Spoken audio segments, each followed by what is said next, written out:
The locals called it the Whispering Wood, but we knew it as the Hunted Forest. It wasn't a name you'd find on any map. It was a warning passed down in hushed tones over kitchen tables and pints of stale beer. They said it was a place that remembered the blood spilled under its boughs and had developed a taste for it. My brother Leo and I, we were city kids. The warnings were just campfire stories to us, the superstitious mutterings of country folk. We were there for the ultimate geocaching challenge. Find the sundial stone, a moss-covered altar deep in the heart of the wood, and claim the bragging rights.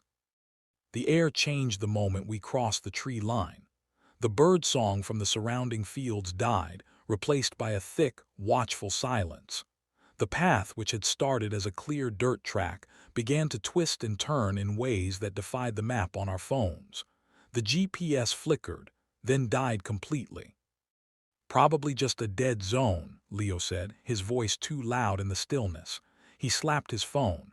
"The old compass will get us through." But the brass needle of our compass didn't point north. It spun in slow, lazy circles, as if disoriented, before finally settling and pointing insistently, deeper into the woods. That's when we heard the first sound that wasn't us.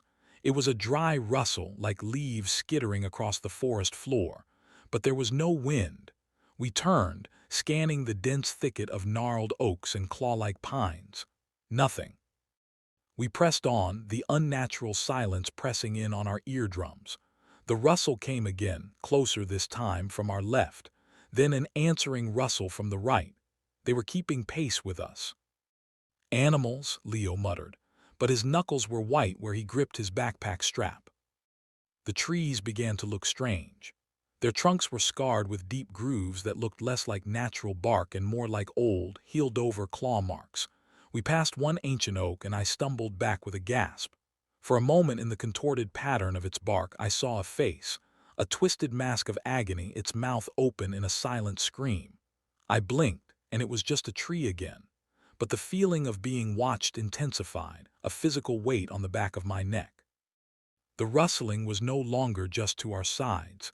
It was all around us now, a constant, dry whispering that seemed to come from the very earth. It wasn't leaves.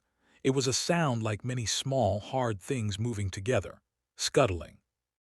We broke into a run, crashing through undergrowth that seemed to clutch at our ankles. The forest itself felt like it was closing in, branches whipping at our faces like bony fingers. Leo was ahead of me, his breath coming in ragged gasps. He screamed. I skidded to a halt. He was on the ground, his legs swallowed to the knee by what looked like a patch of ordinary moss, but it wasn't letting go. As I watched, horrified, it seemed to tighten its grip, pulling him deeper. It wasn't moss. It was a pit of decaying leaves and soft, hungry earth that pulsed gently, like a throat swallowing. I grabbed his arms, pulling with all my strength. With a sickening, sucking sound, the forest released him, his boot left behind in the muck. We didn't stop to look back. We burst into a clearing, and there it was. The sundial stone. It was a slab of dark, veined rock, stained with patches of lurid green moss and something darker, something that looked like old rust. The air here was frigid and the whispering stopped. The silence was even worse. Carved around the base of the stone weren't pagan symbols, as the geocache legend suggested. They were tallies, thousands of them, scratched into the rock as if with a desperate, broken fingernail. Leo bent over, hands on his knees, trying to catch his breath. "We made it," he panted. "We actually found it." That's when we saw them. They emerged from the shadows between the trees. Not animals, not men. They were figures woven from shadow and root, with limbs of knotted wood and eyes that were hollow, glowing pits of pale green light. They moved with a jerky, unnatural grace, and the sound that had been following us, the scuttling, whispering sound, was the sound of their countless twig-like fingers dragging and tapping against the earth and the bark of the trees. They were the forest, and they were hungry. We ran, blindly, desperately, with no thought for direction. The things didn't chase us with speed, they simply appeared. A branch would lower itself in front of us where there was none before. A path would be suddenly blocked by a thicket of thorns that hadn't been there a second ago. They were hurting us. The world dissolved into a nightmare montage of panting breath, the stitch in my side, and the ever-present scuttling just behind us. Leo's face was a mask of pure terror. We burst out onto the edge of a ravine we hadn't seen on any map, a dead end.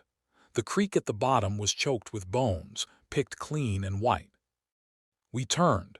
They were there at the tree line, dozens of them, their green eyes fixed on us, and from their twiggy mouths came a sound that wasn't a sound but a feeling drilled directly into my brain, a deep, ancient, and insatiable hunger. Leo looked at me, his eyes wide. "I'm sorry," he whispered. The thing that used to be a tree reached for him. Its branch hand was horrifically long, ending in points sharpened to vicious spikes. It moved slowly, inevitably. I did the only thing I could think of. I shoved Leo to the side, away from the reaching claw, and turned to sprint along the edge of the ravine. I heard his cry of protest cut short. I didn't look back, I couldn't. The scuttling was after me now, a wave of dry, eager sound. I don't know how I made it out. I remember falling, crawling, my clothes torn, my skin scratched bloody. I remember the sight of a fence post, then a field, and the blessed chorus of crickets under a moonlit sky. I collapsed on the dew-soaked grass, sobbing with relief. When the police found me, they said I was babbling about trees and shadows. They searched the woods for 2 days and found nothing. No sundial stone, no ravine, no Leo. They told me I was in shock. They told me my brother was probably lost, that the woods were easy to get turned around in. I almost believed them. I wanted to, until this morning. I woke up in my childhood bed, the first faint light of dawn filtering through the window, and on the floor beside my bed, lying neatly on the rug, was a single hiking boot, caked in mud and a faint, rust-colored stain. Leo's boot. And now, as I sit here writing this, I can hear it again, faint but unmistakable, carried on the edge of the wind that rustles the leaves in my suburban backyard. A dry, skittering sound. Scratching at my door,